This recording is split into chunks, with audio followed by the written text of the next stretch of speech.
ஃப்ரெண்ட்வுட்ஸ் மக்களுக்கு வணக்கம். இன்னைக்கு நம்மளோட ஷோல யாரை பத்தி பேச போறோம், எதை பத்தி பேச போறோம் அப்படின்னா, அரவிந்த் ஆகாஷ் அப்படிங்கிற ஒரு நடிகர் 50 வயசுல திருமணம் பண்ணியிருக்காரு. 2வது திருமணமா 3வது திருமணமா அப்படின்னு நீங்க கேட்கலாம். அவருக்கு 50 வயசுல தான் இப்போ முதல் திருமணமே நடந்திருக்கு அப்படின்னு சொன்னா அவங்களால நம்ப முடியுமா?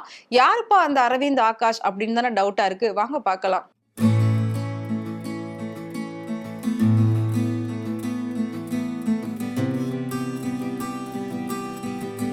அதாவது ஆரம்பத்துல படையப்பா படத்துல குரூப் டான்சரா அறிமுகமானவர் தான் நடிகர் அரவிந்த் ஆகாஷ். அதுக்கப்புறம் இவர் கமல்ஹாசனுடைய ஹேராம் படத்துலயும் பாத்தீங்கன்னா கிரவுட் ஆர்டிஸ்டா நடிச்சிருப்பாரு. இவர் பார்க்க வெள்ளையா அழகா ஹீரோ மாதிரி இருந்தாலும் இவருக்கான பட வாய்ப்புகள் பெரிய அளவுல இல்ல.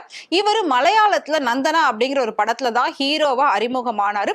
அதுக்கப்புறம் பாத்தீங்கன்னா தமிழ்ல ஒரு சில படங்கள் பண்ணியிருந்தாங்க. இருந்தாலும் அந்த படம்ல அவர் பெரிய அளவுல ரீச் ஆகல. சோ சன் டிவில போட்ட கிருஷ்ணதாசி அப்படிங்கிற ஒரு சீரியல்ல லீட் ரோல் பண்ணாரு. அதுக்கப்புறம் தான் இவரை எல்லாருமே கொண்டாட ஆரம்பிச்சாங்க. அடுத்தடுத்து இவருக்கு பட வாய்ப்புகள் நிறைய வர ஆரம்பிச்சது. பட் படத்துல நடிச்சிருந்தாலும் அவருக்கு சைட் கேரக்டர் அந்த மாதிரியான ரோல்ஸ் தான் கொடுக்கப்பட்டது. அதுக்கப்புறம் சென்னை 28, மங்காத்தா, சரோஜா, மாநாடு, கோவா இந்த மாதிரி பல படங்கள் அவர் பண்ணியிருந்தாரு. இந்த படம் எல்லாத்துக்குமே பாத்தீங்கன்னா வெங்கட் பிரபு டைரக்ஷன் பண்ணியிருப்பாரு ஒரு சில படங்கள்ல. அதுல வெங்கட் பிரபு டைரக்ட் பண்ணக்கூடிய அத்தனை படத்துலயும் எப்படி பிரேம்ஜியை போடுவாரோ அதே மாதிரி இந்த அரவிந்த் ஆகாஷையும் போட ஆரம்பிச்சாரு. சோ பிரேம்ஜியா அரவிந்த் ஆகாஷா அப்படிங்கிற மாதிரி ரெண்டு பேருமே போட்டி போட்டு நடிக்க ஆரம்பிச்சாங்க. சோ வெங்கட் பிரபுவை பொறுத்த வரைக்கும் அப்படியே ஒரு டீமா தான் அவங்க எல்லாருமே சர்வைவ் ஆவாங்க. சோ ஒவ்வொரு படத்துலயுமே பாத்தீங்கன்னா தன்னோட டீம்ல இருக்க 2-3 பேரையாவது குறைஞ்சபட்சம் வெங்கட் பிரபு போட்டுருவாரு. சோ அதே மாதிரி பிரேம்ஜிக்கு ஈக்குவலா தான் அரவிந்த் ஆகாஷையும் அவர் பார்த்திருந்தாரு. சோ கோவா பட டீம் அப்படின்னாலே நம்ம எல்லாருக்குமே தெரியும், பயங்கர ஒரு என்டர்டெயின்மெண்டான ஒரு டீம் தான். இவங்க டீம்ல எல்லாருமே பாத்தீங்கன்னா இப்ப 45 வயசு 50 வயசை கடந்தும் எல்லாருமே முரட்டு சிங்கிளா இருந்தாங்க. அதுல ஃபர்ஸ்டா பிரேம்ஜி இருந்தாரு. பட் அவர் எப்படியோ ஒரு 2 இயர்ஸ் பிஃபோர் கல்யாணம் பண்ணி இப்போ அப்பாவும் ஆகிட்டாரு. சோ அதுல இருந்து அப்படியே ஒவ்வொருத்தரா கல்யாணம் பண்ண ஆரம்பிச்சாங்க. சோ இப்பதான் தன்னுடைய 50வது வயசுல அரவிந்த் ஆகாஷ் முதல் முறையா கல்யாணம் பண்ணியிருக்காரு. அதுவும் தன்னுடைய நீண்ட நாள் காதலியா இருந்த சாரா அப்படிங்கிற ஒரு பெண்ணை தான் அவங்க கல்யாணம் பண்ணியிருக்காங்க. இவங்களோட கல்யாணம் சென்னையில இல்ல. ஏன்னா அந்த பெண்ணோட ஊர் முழுக்க முழுக்க மலேசியா.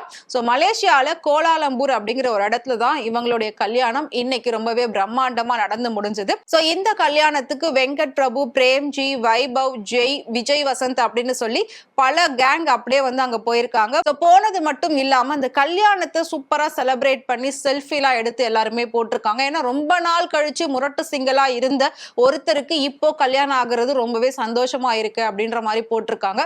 இன்னும் ஜெய், வைபவ் இவங்க எல்லாம் கல்யாணமே பண்ணாம இருக்காங்க. அடுத்து இவங்களும் கூடிய சீக்கிரம் கல்யாணம் பண்ணுவாங்களா அப்படின்றத நம்ம வெயிட் பண்ணி பார்க்கலாம். சோ பல விமர்சனங்களுக்கு மத்தியில தான் இப்போ இவரோட கல்யாணம் நடக்குது அப்படின்னு நம்ம சொல்லலாம். ஏன்னா 50 வயசு ஆயிடுச்சு. ஆனா அவர் கொஞ்சம் கூட பெரிய லெவல்ல மாறல. ஆனா அவர் கல்யாணம் பண்ணிருக்கக்கூடிய பொண்ணு யாருப்பா அப்படின்ற மாதிரி தான் எல்லாருமே கேள்விகள் கேட்டுட்டு இருந்தாங்க. சோ அவருடைய நீண்ட நாள் காதலியா இருந்தவங்க தான் சாரா. இவங்க மலேசியனை சேர்ந்தவங்க தான். மலேசியால இவங்க மிகப்பெரிய ஒரு ஐடி கம்பெனில ஒர்க் பண்ணிட்டு இருக்காங்க. சோ அது மட்டும் இல்லாம அவங்களோட ஃபேமிலி டோட்டலா மிகப்பெரிய ஒரு பிசினஸ் ஃபேமிலி அப்படின்னு சொல்லலாம். சோ இவங்க இன்னும் 2-3 கண்ட்ரில தன்னோட பிசினஸ் டெவலப்மெண்ட்காக நிறைய விஷயங்கள் பண்ணிட்டு இருக்காங்க. அவங்களோட சேர்ந்து அரவிந்த் ஆகாஷும் அந்த பிசினஸ்ல தான் இருந்துட்டு இருக்காரு. ஏன்னா இப்போ பட வாய்ப்புகள் பெரிய அளவுல இல்ல. சோ அதனால டோட்டலா அவங்க ஃபேமிலியோட சேர்ந்து அந்த பிசினஸையும் இவர் பார்த்துட்டு இருக்காரு. சோ எப்படியாவது ஓகே கல்யாணத்தை பண்ணிடலாம் அப்படின்னு சொல்லிட்டு தான் அவருடைய கல்யாணம் இப்போ நடந்திருக்கு. ஏன்னா எல்லாருமே மிகப்பெரிய அளவுல பேசினாங்க, 50 வயசுல யாராவது கல்யாணம் பண்ணுவாங்களா, அப்ப இதுக்கப்புறம் கல்யாணம் பண்ணி எப்பப்பா இவங்க குழந்தை பெற்றுப்பாங்க அப்படின்ற மாதிரிலாம் எல்லாரும் பேசியிருக்காங்க. சோ பொதுவா நம்மளோட மக்கள் கல்யாணத்தை பத்தி பேசும்போது அடுத்து குழந்தைய பத்தியும் சேர்த்து பேசிடுவாங்க. ஆனா இன்னைக்கு இருக்கக்கூடிய பல செலிபிரிட்டிஸ் கல்யாணம் மட்டும்தான் பண்றாங்களே தவிர குழந்தைய பத்திலாம் யாரும் பெரிய அளவுல யோசிக்கிறது இல்ல.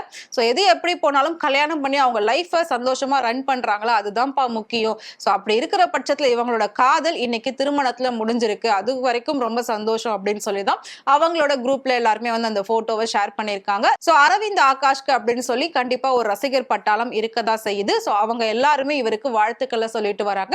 சோ அடுத்து இந்த முரட்டு சிங்கிள் குரூப்ல இருக்கக்கூடிய யாருக்கு கல்யாணம் ஆக போகுதுன்றதை நம்ம வெயிட் பண்ணி பார்க்கலாம். அதுக்கு முன்னாடி அரவிந்த் ஆகாஷ் உங்களுக்கு பிடிக்கும் அப்படின்னு நினைச்சீங்கன்னா மறக்காம கமெண்ட்ல சொல்லுங்க. இதே மாதிரி day by day cinema updates நீங்க தெரிஞ்சுக்கணும் அப்படின்னு நினைச்சீங்கன்னா மறக்காம ஃப்ரெண்ட் டூர் சேனலை ஃபாலோ பண்ணிக்கோங்க.